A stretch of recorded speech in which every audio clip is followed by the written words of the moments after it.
Assalamu alaikum wa rahmatullahi barakatuhu. Good morning to all students and welcome again in our online classes.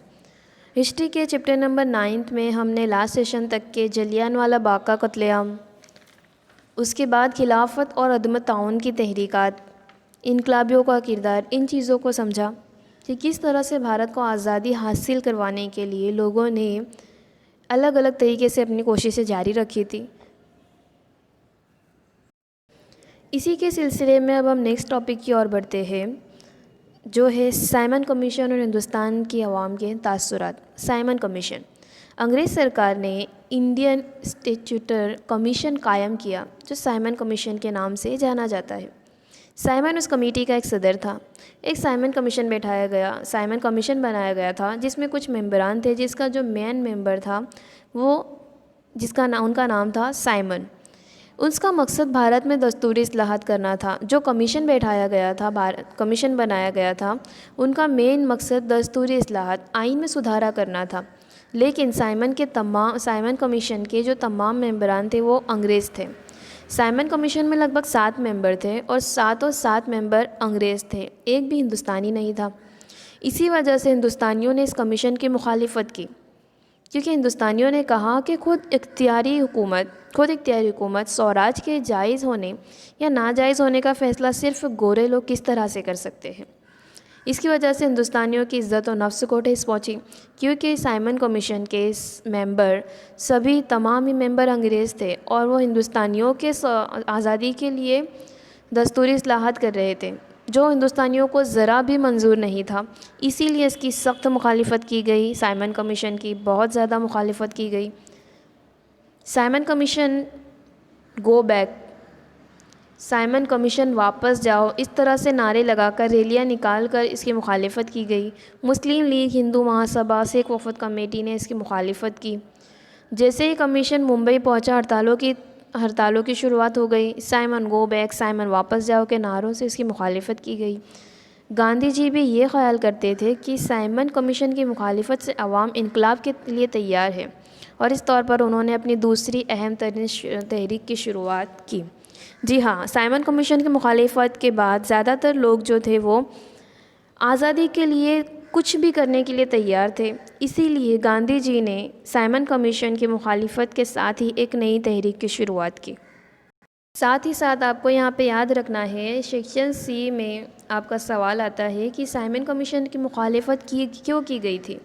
तो हमें याद रखना है, Simon commission के तमाम मेंबरान अंग्रेज़ थे, जिसकी वजह से हिंदुस्तानियों ने उसकी सख्त मुखालिफत की थी।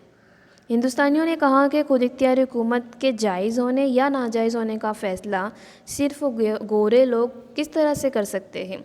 इसीलिए साइमन कमीशन की मुखालिफत की गई थी। साइमन कमीशन के लिए जो तहरीक शुरू हुई थी, गांधी जी ने उसी के साथ एक दूसरी अहम तरीन तहरीक की शुरुआत की थी। उसे हम समझते हैं। ये आपको तस्वीर नज़र आ रही है, ये पुरानी तस्वीर है साइमन गो बैक के जब नारे लग रहे थे, साइमन कमीशन की मुखालिफत की जा रही थी उस वक्त की। नेक्स्ट तहरीक है पुरअमन शिकनी की तहरीक और दांडी कूच। दांडी यात्रा से तो बखूबी बहुत ही ज़्यादा स्टूडेंट्स पता ही होगा कि दांडी कूच में क्या हुआ था। समझते हैं इसे भी।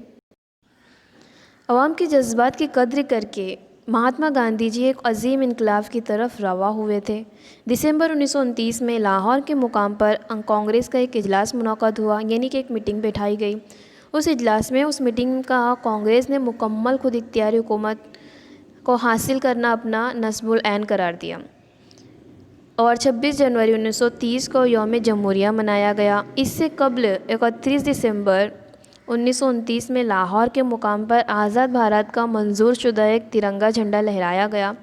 हर साल 26 जनवरी का दिन यौम जमहूरिया के तौर पर मनाना तय हुआ। याद रखना है कि हर साल 26 जनवरी को यौम जमहूरिया के तौर पर जो हम मनाते ही हैं वो तय किया गया। इतना ही नहीं, एक पुरअमन कानून शिकनी की तहरीक शुरू करना भी तय हुआ, जिसका फ़ैसला महात्मा गांधी जी को करना था। इस इनकलाब की इब्तिदा महात्मा गांधी जी की मशहूर दांडी यात्रा से शुरू हुई थी।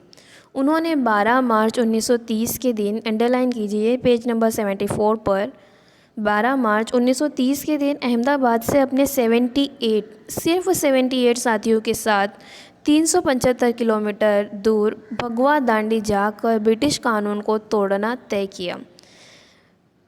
रास्ते में आने वाले सैकड़ों गांवों में उनकी मजलिसें हुई। गांधी जी ने 6 अप्रैल 1930 के दिन दांडी पहुंचकर और समुद्र के किनारे से मुट्ठी भर नमक उठाकर तहरीक शुरू की। ये तहरीक बहुत ज़्यादा ज़रूरी थी क्योंकि ब्रिटिश सरकार ने नमक जैसे मामूली चीज़ पर भी टैक्स आयद किया था। उन्होंने ब्रिटिश सरकार का नमक का जो कानून बनाया गया था उसको तोड़कर इस अलामत के ज़रिए हिंदुस्तानियों को जंग आज़ादी का पैगाम दिया। उन्होंने कहा कि ब्रिटिश हुकूमत हिंदुस्तान के लिए एक तरह की बद्दुआ है।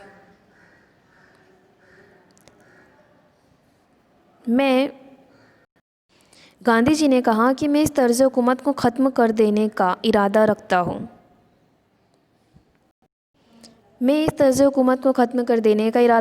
हुकूमत से बगावत मेरा मज़हब है, फ़र्ज़ है। गांधी जी की पुरअमन शिकनी के इस अमल से तमाम मुल्क में इनकलाब की लहर दौड़ गई।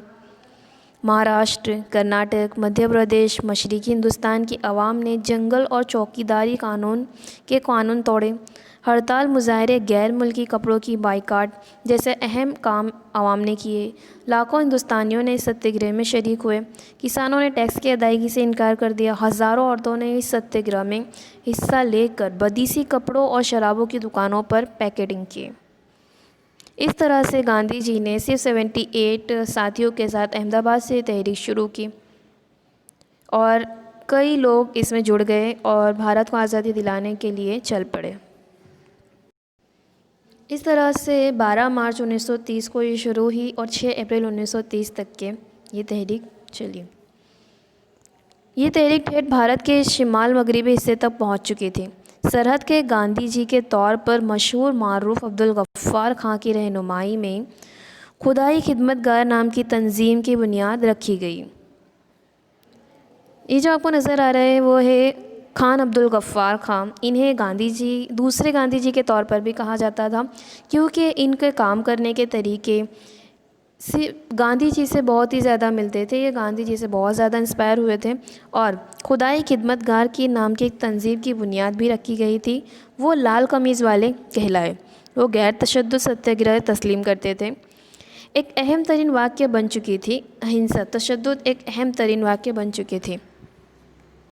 भारत को आज़ादी दिलाने में बहुत सारे लोगों ने अपना कीमती अतिया दिया है, जिसमें नागालैंड में रानी गिडालू ने सिर्फ 13 साल की उम्र में गांधी जी की तहरीक में हिस्सा लेकर ब्रिटिश हुकूमत की बगावत की। रानी गिडालू को गिरफ़्तार करके ताहयात कैदोबंद की सज़ा दी गई। ईस्वी सन 1948 में मुल्क को आज़ादी हासिल होने के बाद रानी को निजात मिली।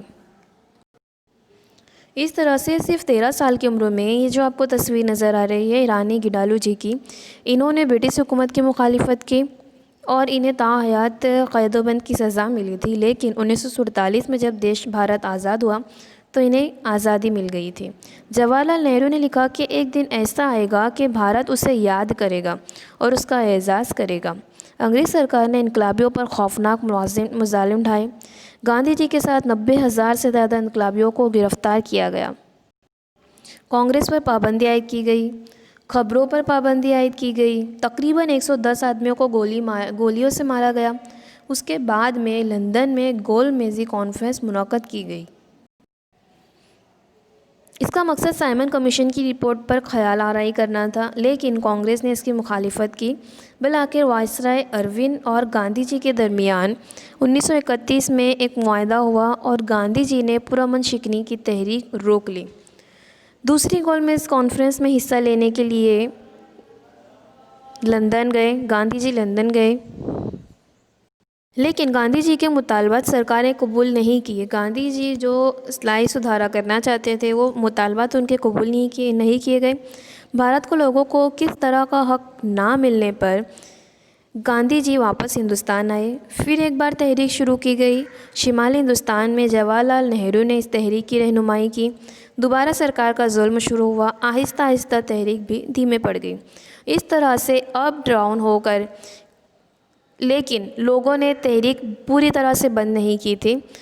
लोगों की कोशिशें, हिंदुस्तानी अवाम की कोशिशें शुरू हुई थी हमारे भारत को आज़ादी हासिल करवाने के लिए।